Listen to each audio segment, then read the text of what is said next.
Mateo, meron pong ganitong nakasulat, mga kapatid. Pakinggan ninyo ito. At ipangangaral ang ebanghelyong ito ng kaharian sa buong sanglibutan, sa pagpapatotoo sa lahat ng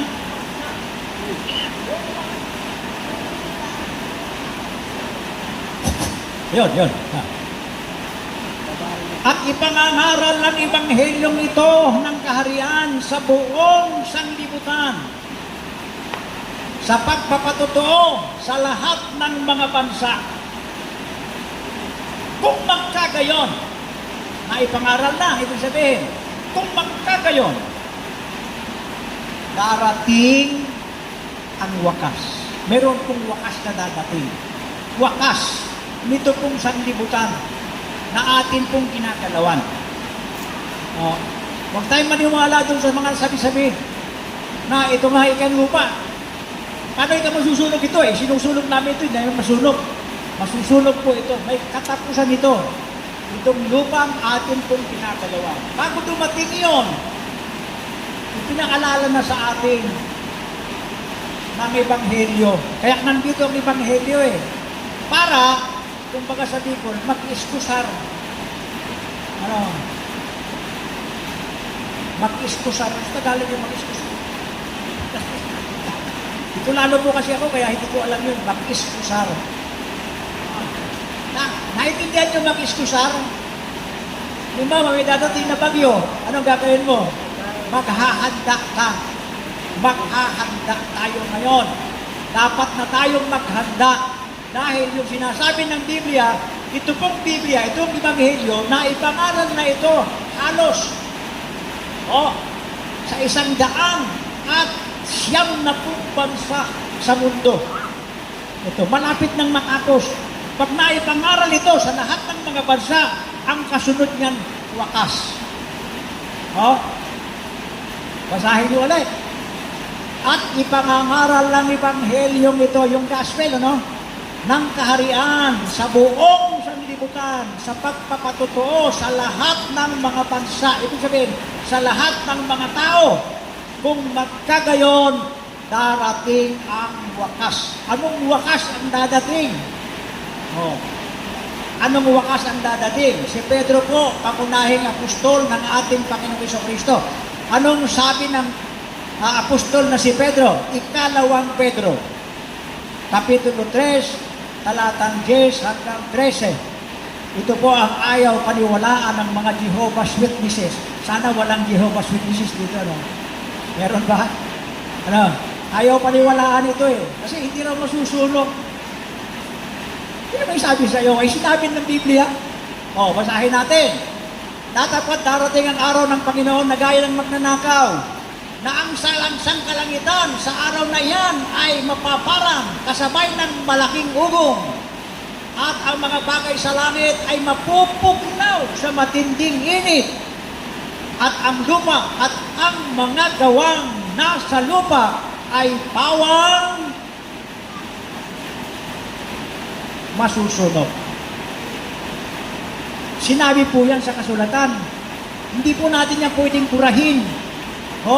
Ipinasulat yan ng Panginoong Jesucristo noong unang siklo para makarating sa atin, para wag tayong mahirati dito sa mundo. Ititouch natin yung ating mga kaisipan dito. Dahil ito, ang kauwian po nito, wakas, pagkasunog. Tuloy natin ang basa. Yamang ang lahat ng mga bagay na ito ay mapupugnaw ng ganito. Ano mang mga anyo ng mga pagkatao ang nararapat sa inyo sa banal na pamumuhay at pagkamaawain? Yamang ang lahat ng mga bagay na ito ay mapupugnaw ng ganito. Dapat po paniwalaan natin, sinabi ng Biblia yan.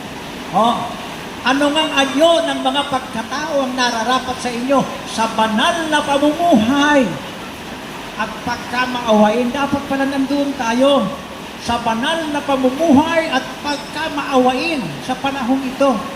Dahil itong sanglibutang ito ay mapupugnaw. Ayun, tuloy natin ang basa. na ating hinihintay at pinakananasa ang pagdating ng kaarawan ng Diyos, na dahil dito'y ang sangkalangitan na nagniningas ay mapupugnaw at ang mga bagay sa langit ay matutunaw sa matinding init. Yan. Pwede ba yon? Pwede. Pwede po. Yung pong kidlat, alam nyo, libo-libong pultahin ng kuryente yan eh. Kaya talagang pwedeng, ang mundo po ngayon, iniingatan lang ng Diyos apoy eh. Kasi itong ating mundong kinalalagyan, para itong tangke ng gasolina. Ano mang oras, pwede itong matupok. Ang dami pong gasolina nasa mundo na siya rin ang maaaring gamitin ng Diyos para matupok itong ating mundong kinakalawan. Pero bago mangyari yan, ang sabi dito sa ating binasa, 13, ngunit, ayon sa kanyang pangako, ay naghihintay tayo ng bagong langit at ng bagong lupa na tinatahanan ng katwiran. Papalitan po ito. Itong lupang ating ginagalawan, papalitan ito ng bagong langit at bagong lupa na tinatahanan ng katwiran. Pero, yung mga tao dito, yun din po ang gusto ng Diyos maging mamamayan ng bagong langit at bagong lupa na yon. Kung gusto nyo. Kung ayaw nyo naman, hindi naman namimilit ang Diyos. Gusto nyo bang sumama? Para maging mamamayan tayo ng bagong langit at bagong lupa na ipinangako ng Diyos. Pakinggan natin yung salita ng Diyos. Pag pinakinggan natin yun, 1:3 ng Apokalipsis, mapalat ang bumabasa at ang nangakikinig ng mga salita ng hula, tumutupad ng mga bagay na nangasusulat doon, sapagkat ang panahoy malapit na. Handaan po natin, sabi ko kanina, tayo ay nasa 2026 years na umakyat na sa langit si Kristo. Babalik siya. Babalik si Kristo. Pangako yun eh. Pakinggan natin ang pangako ni Kristo. 14:1 hanggang 3 ng Juan. Sabi niya, huwag magulumihanan ng inyong mga puso. Magsisampalataya kayo sa Diyos, magsisampalataya naman kayo sa akin. Sa bahay ng aking Ama ay maraming tahanan. Nasaan ba ang Ama? Nasa langit. Sa bahay ng aking Ama, sabi niya, maraming tahanan, kundi gayon sinabi ko sana sa inyo, sapagkat ako'y paroroon upang ipaghanda kayo ng dakong kalalagyan. At kung ako'y pumaroon at maipaghanda kayo ng dakong kalalagyan, paririto ako sa inyo. At kukunin ko kayo sa aking sarili, upang kung saan ako naroon, kayo naman ay dumukot. Yan po ang napakagandang balita. Sinabi ni Kristo yan.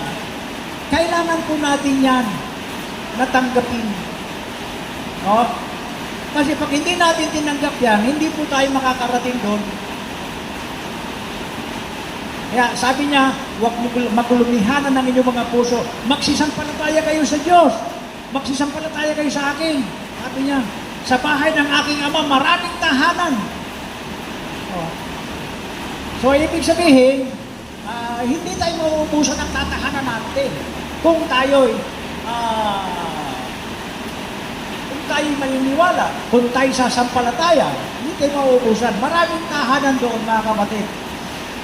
Kailangan lang yung mamamayan. Kaya sabi ko nga sa inyo, yung bagong langit at bagong lupa na nililikha ng Diyos ngayon, ang tatahan tayo.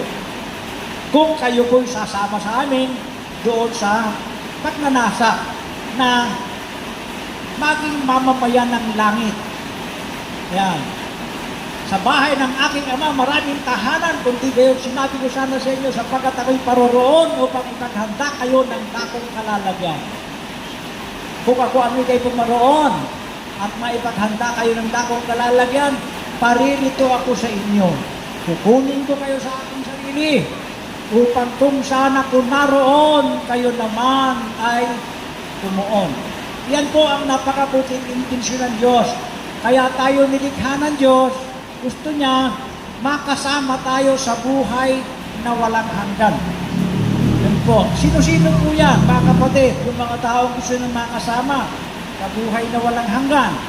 Pakinggan natin sa isang talata ng Awit, Kapitulo 53, ang talata ay 2.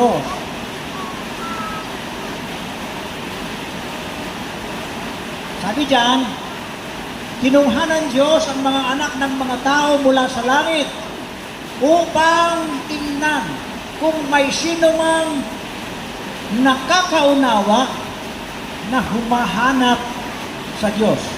Sino ang mga mamamayan ng langit? Yung nakakaunawa na humahanap sa Diyos. Humahanap pa tayo sa Diyos? Pag humahanap ka sa Diyos, isa ka dyan.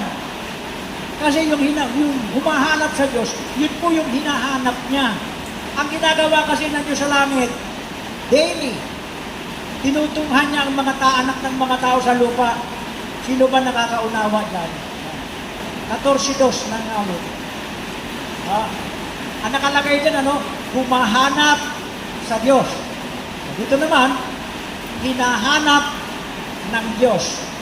Kaya naghahanapan Ang sabi, tinutunghan ng Panginoon ang mga anak ng mga tao mula sa langit upang tingnan kung may sino mang nakakaunawa na hinahanap ng Diyos. Kaya naghahanapan sila Bakit sila naghahanapan?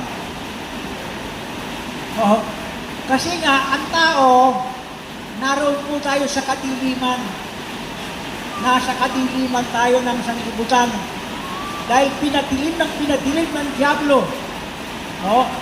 Para huwag natin makita yung katuwiran ng Diyos. Pero, ang Diyos po, gusto niyang makarating tayo sa liwanag. Kaya nga nagsugo siya ng kanyang anak na siyang ilaw. Para magkaroon ng liwanag ang ating mga kaisipan na pinadilim noong isang nilikha ng Diyos na nag-ambisyon na maging kapantay ng Diyos, at yun si Satanas. Yun po, mga kapatid. Kaya kailangan po natin makabalik sa ilaw, maalis yung kadiliman sa ating mga puso,